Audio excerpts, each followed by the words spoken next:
Namaste, dear friends. After the last video with Putin being a psychopath, someone asked what can be done, what we can do at the collective level in order for Putin to be able to see the pain that he is inflicting on Ukrainian people, to be able to wake up from his own delusion. And for that, I would like to offer an exercise. Let's suppose that everyone, you, me, um, people in Ukraine, people in Russia, we are being part of a big family, very large family. And we are brothers and sisters. Just for a moment, let's imagine that we are brothers and sisters of the same family. And our father is Putin, and our mother is Ukraine. Let's imagine this. And let's imagine how our father comes back home drunk from work, like usually goes to the shop and buys alcohol and drinks, which is it's a normal pictures in some villages, in the countryside, in Romania, in Belarus, in many countries. Like the rural population, at least here and there will be some family which can be described like this. And this abusive father starts to beat the mother. Many times happens like this. Beating the children, many times happen like this. And now let's look into the reaction of the member of family, of this large family.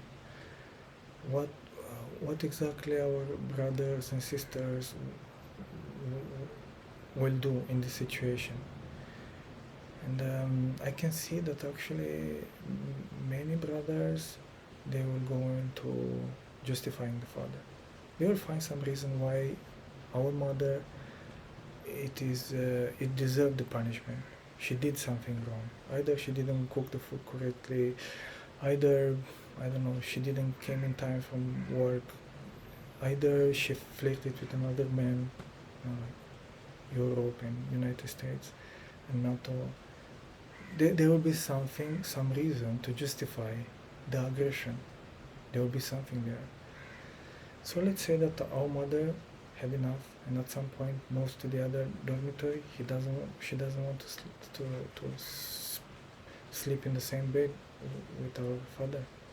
Natural, happens in many families. So the aggression goes even more in this situation.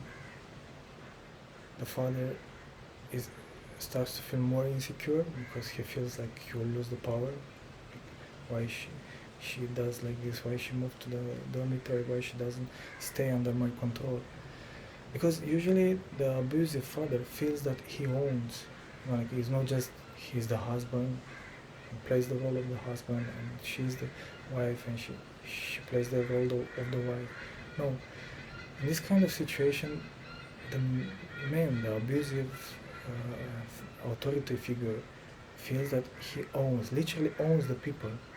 And funny enough, or maybe not funny, sad, there are people in Ukraine, in Moldavia, in Belarus that told me this, like Putin has this attitude, and Lukashenko also, like he owns the people. It's not just the population in his country, he owns them. Very strange to understand for people in the West, I notice. We cannot relate with that, but indeed in there it is like this. It's like some kind of modern form of slavery. But let's put this aside. So our brothers that think that the actions of the father is justified, they'll go more into that. They'll say, no, now he's really right to beat her because, she moved to the other dormitory. Maybe she starts thinking about another man. Maybe she starts thinking to leave him and to go to Europe, for example. So he is right, he is justified. And especially if she starts to kind of put some defense weapon under her bed, just in case he might come in the night to beat her. They'll say, yeah, why she puts an axe under the bed? She should not do that. He is justified to beat her. Anyways, this is the first category of brothers and sisters.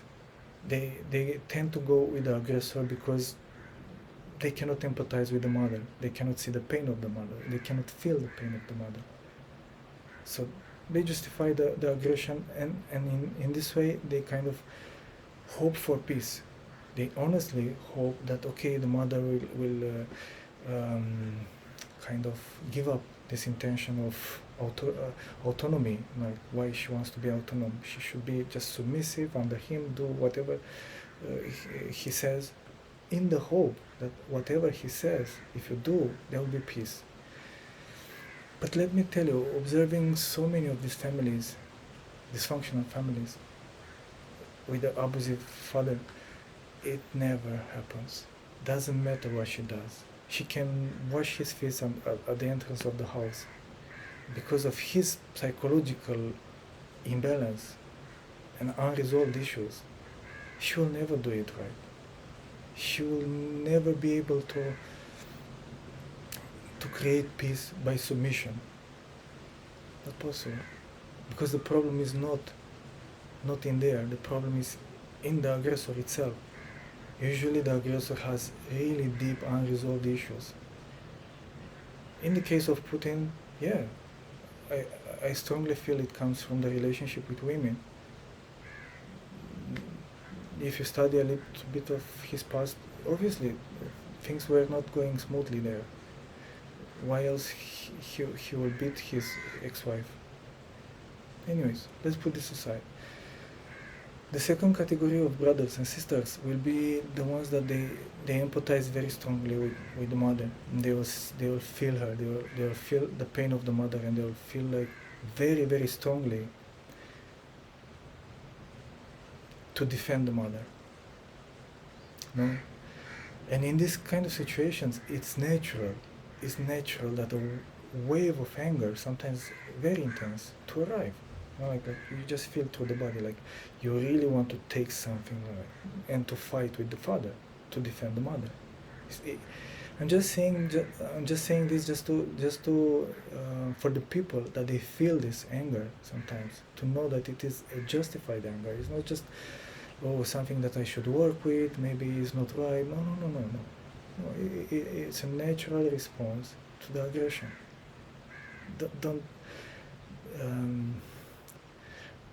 Don't try to repress it.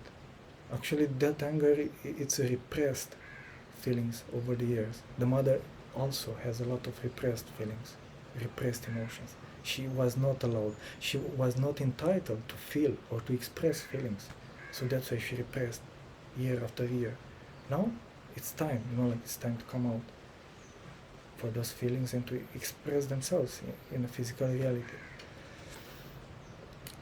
Okay, so there is a third more category of brothers and sisters, the ones that they say, I don't care. Like distant cousins somewhere in Brazil, they say, countries like this, they say, you know what, it's not my conflict, I don't care about them, they do what they want. It's another way of saying, you know what, I cannot digest one more conflict in myself, so I better not look there. This also we have to understand. It's interesting and important to see that everyone involved in this family, they actually want peace, including the aggressor himself, Putin himself, because in his world, he thinks that he is actually going to make peace by submitting and push down the energy of the mother. We'll get there soon. For now, it's just important to understand that all the reaction of the people, they are targeted toward peace. We are just having different ways of thinking of how to get there. Now, let's look a little bit at the dynamic between mother-father energy, between Putin, Ukraine, what's happening there, and how this conflict has a chance to be resolved.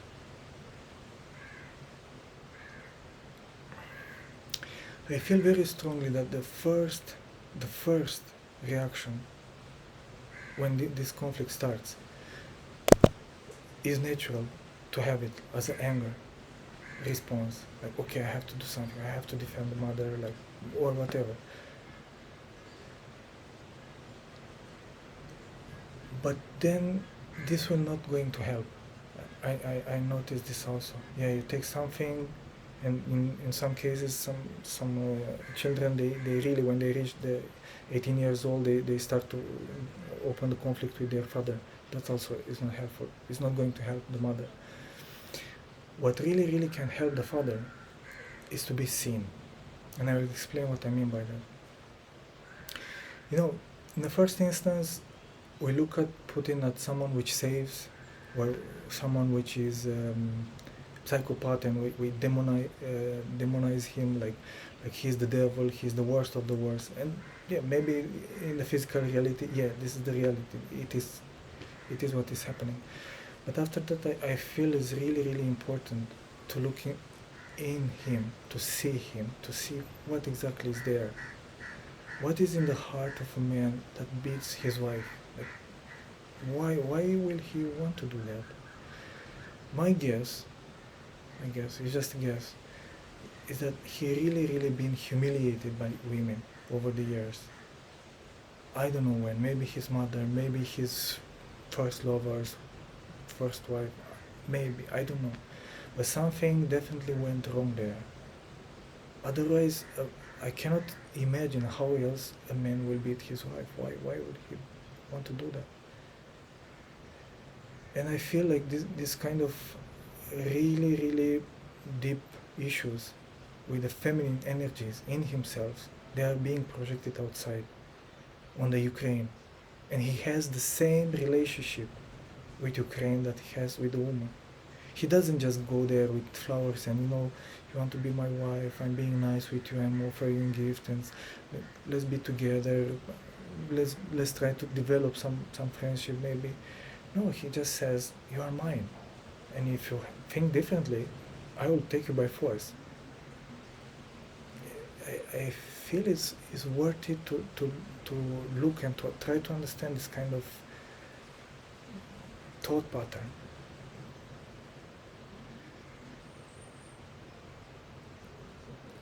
I feel like more and more when I look into Putin, I see a very deeply traumatized child. Like a child in the old age when something is happening and he gets, I don't know, just very humiliated by children in the school or by mother or by something in his reality. An immediate response is that, okay, in order to get love and appreciation for the others, I need to inflict fear into them and to control them.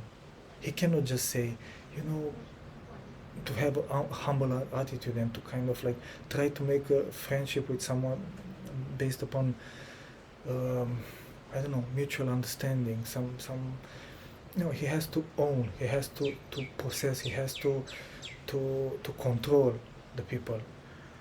And I felt this very strongly in Belarus when it started in 2020. I was there, and for me Lukashenko is just a small puppet it's a small copy of Putin. The only difference that I see between Lukashenko and Putin is maybe Putin is more refined in the sense that he bothered enough, he took the trouble enough to brainwash his people before starting the war. Lukashenko, he said, like, why bother? Like, I don't care what you think. Everyone in Belarus hates him. Everyone. When I say everyone, more than 90%.